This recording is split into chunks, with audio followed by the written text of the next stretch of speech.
Moving on, the last kind of section of the social analytics is really the social visitor flow.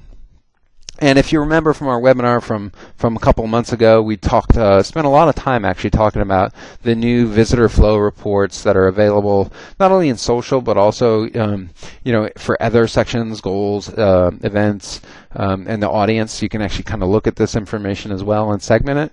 And if you're more interested in this, I would suggest that you look at that webinar as well. But we will spend some time looking at this and talk about it. And what's important to note here is that this is this diagram that the arrow size matters. This is important. This is representative of the traffic flow through to the different sections of the site.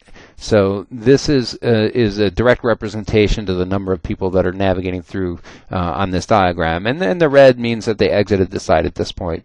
So you can use this to kind of understand, of these different social channels, where are my engaged visitors coming from? Like if you look at LinkedIn, you can see the size of these arrows is pretty consistent, and that people really kind of go through and look at a lot of pages. And that really supports what we saw previously in terms of LinkedIn supporting goal conversions, and that's from that perspective, it reinforces it, and also lets us see just kind of what pages that people from different sources are interested in. One just quick tip about these visitor flow reports in general, not only for social but for all of them. If you'll notice in the top left that if you click on the gear, you can customize this. These are segmentable as well, but you can also customize this.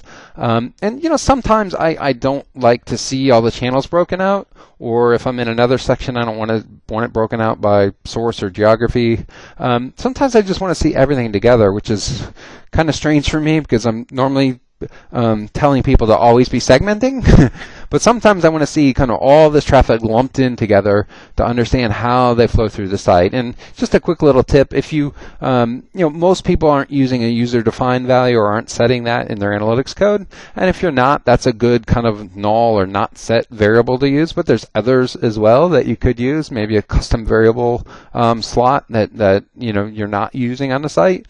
And basically what that does, if you select something that you're not using, it'll lump everything together into this not set value, and you can kind of see like how all social flows through. And there's other ways to get to this, but I think that's a nice quick way to look at everything in aggregate when you don't want to look at it from a segmented perspective, which again is a little strange because I'm always preaching about segmenting.